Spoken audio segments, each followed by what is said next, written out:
All right, we're going to start building in the individual features so that this doesn't just look like three giant cubes in space. We're going to start over here with this corner, and I'm swapping out to this ruler because I know this is the one that you all are going to be using. This ruler has 16ths of an inch marks on this side, 1/8 marks on this side. Basically for you, what that means is this has a lot less little black lines and this has a lot more. You want to be looking at the side with less black lines.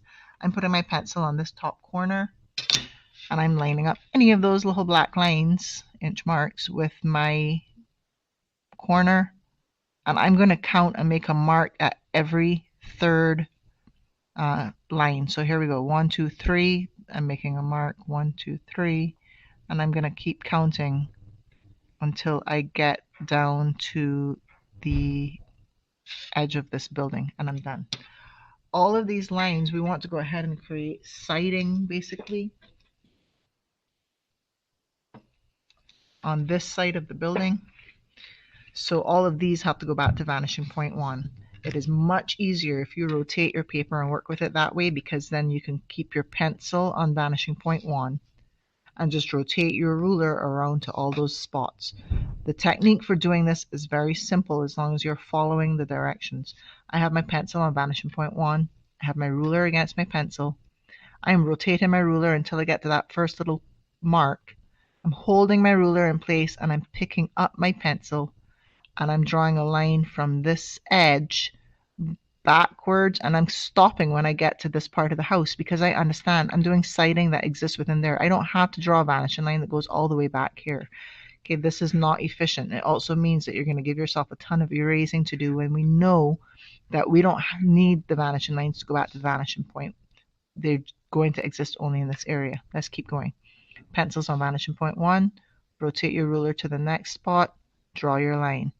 Pencil goes back on that vanishing point, and I am just going to continue to rotate my ruler.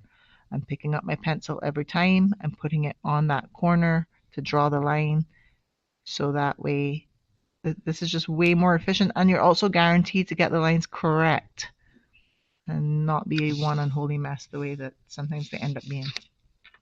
All right, we're going to draw a little architectural feature, if you will, over here.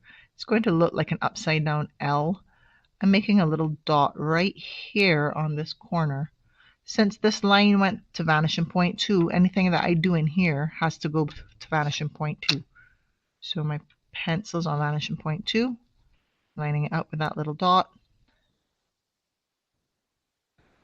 And I've made a line. I didn't go all the way over because I understand that I now want to do a vertical line to create an L. I want this top part to sort of be square. So when I do this line, I don't want it to be super skinny or super fat. I want it to be about the same width as from here to here.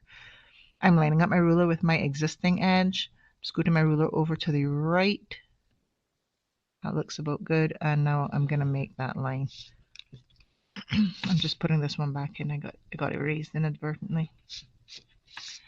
We're going to go ahead and add a door in here and a frame because this goes inwards. So we're going to start working on making it look like it's going in. We are going to draw a small line. Technically it comes off of vanishing point 1, but we already have this existing line that comes off of vanishing point 1. So I know I can just put my ruler on that bottom line, and I'm going to pull a small line on the inside of this frame. This goes up to the top part here.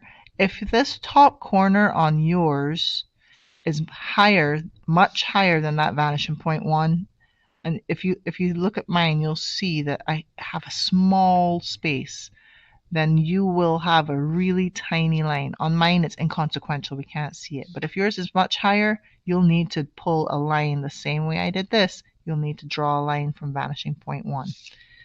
Those two lines get connected with the vertical line, a nice straight vertical line. And then to finish this bottom piece, we need a line that comes off of vanishing point 2.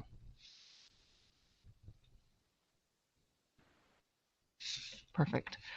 We're going to go ahead and split this in half so that it looks like it's maybe a sliding door. When you do this, you need to be aware of where you are those lines are ending up. One needs to go from this line here. The other one needs to go from this line. So let's go. I need a vertical line. I've kind of eyeballed where the middle is. Here's my first vertical line. I did it from this top one. My second vertical line needs to go from this bottom one. And now I'm going to connect this little bottom edge right here. This part we would normally erase because we don't need it anymore. And now we've created the illusion that there is indeed some kind of slat there to split this in half. Let's work on this piece.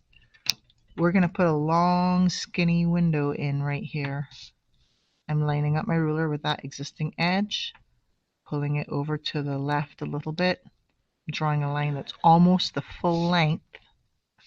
This top line and this bottom line of this side of the building go back to vanishing point 1, so the top and the bottom of the window have to go back to vanishing point 1. Pencil, rulers on vanishing point 1. There's the bottom of my window. Pencils on this top. My ruler's on vanishing point 1. There's the top. I need to finish it with a vertical line and lining up with my existing vertical, scooching over. Again, this is going to be a really skinny window, so that looks like it's going to work. Finishing it up. We have to draw the inside of this window the same way we handle the inside of this door. We're going to see these two, this corner, this edge is what we're going to see. So pencils on the top left corner of the window. Ruler has to go to vanishing point 2. I'm drawing a really small line going inside of the window. Same thing for this one.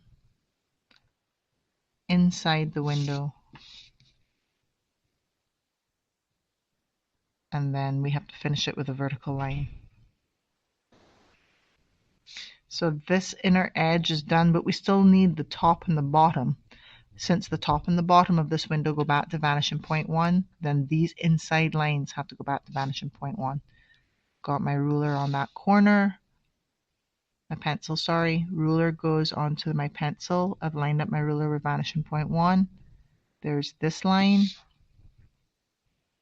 Here's my pencil.